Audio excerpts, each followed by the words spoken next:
There, La Maestra Loca here in my Sunday attire. So I know I don't look like my normal self. My husband calls this my puny tail. So welcome to Sunday with Annabelle. I'm super excited to talk to you about this resource today. This is one that people have been asking me to share since this summer. I finally got to do a workshop on Unicornio, Malo, and Luguru. I have a blog on Luguru. I learned about Luguru from a Familia Loca member named Kat, who lives here in Louisiana, and she's wonderful. She does Luguru every single week with her classes. And then I learned about Unicornio Malo from Erica Poplinski.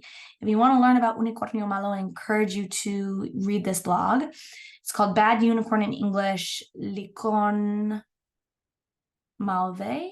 Not really sure in French, but I have this resource for you in English, French, and Spanish today. The slides that I created are really to support you in gameplay so that you're not inventing things as you go, because it is already a lot to manage, like the way the game goes. If you've ever played Mafia before, the theater game, these are classroom alternatives that are not Mafia, basically, but it's a lot to manage the gameplay. So basically these storytelling slides allow you to have a background story of what happened that night, what the Unicornio Malo did inside the students' houses. And so it keeps them on the edge of their seat longer, it keeps you able to speak longer in the target language, etc. So I'll let you read more about Unicornio Malo, but the intro slides are all like the story. So you could tell them about the story in advance. If your kids have never played before and this is your first time doing it, I always take like a day to teach it, and then the next day we actually play. And that's because my class size or my class periods are not long enough to do it all in one class period. If you teach on a block, you could totally do it on a block. But with 45 minutes, I teach it one day and then we go straight into gameplay the next day. These are the characters I use. She has a police. I use Chimera instead of police. And yeah, I'm super excited for you to see how these work. There are supporting slides for like the investigation part of everything, and a slide for students to have sentence stems to talk about who they were or who they suspect. Some of that happens in English if you're doing this with novice classes. I love playing Unicornio Malo with my novices because I can stay in the target language 98% of the time, and they're hanging on my every freaking word because they love this game. When it comes to them like accusing people, they can use a sentence stem, but sometimes their reasoning or their rationale, they go into English, but who cares? Because the whole class, they're listening to me speak such rich Spanish, right? But this is where it gets juicy, right? So each time they wake up in the game, the Unicornio Malo has done something in the house.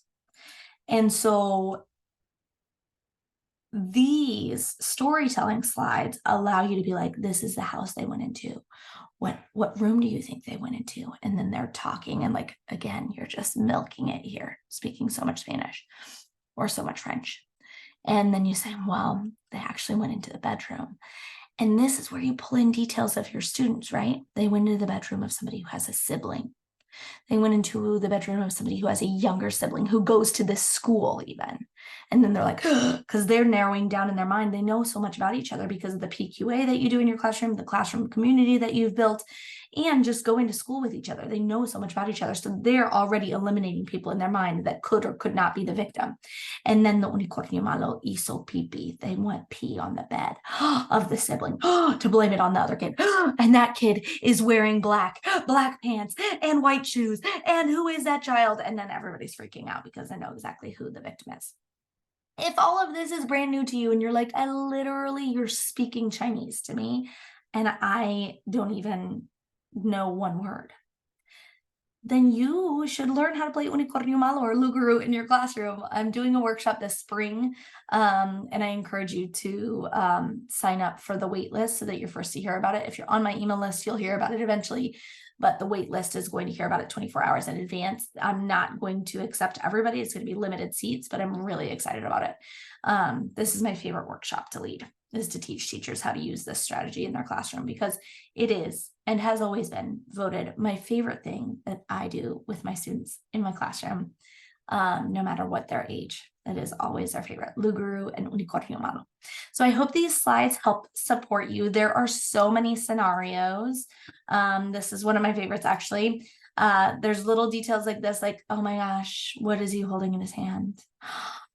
Kool-Aid. What color is the Kool-Aid? Oh my gosh, what is your favorite flavor Kool-Aid? What is your favorite flavor? So again, milking it, milking it, milking it. They really don't care. They're like, just tell me what happened with the Kool-Aid, but you're just gonna sit there and milk it until they all tell you their favorite flavor. And then there's all this beautiful white laundry that then is pink. So good. Anyways, there's a million different scenarios, not a million, but there's 59 slides. I hope you enjoy, and I can't wait to hear how this brings more joy, community, and laughter to your classroom. Take care, teacher, and I'll talk to you real soon. Bye-bye.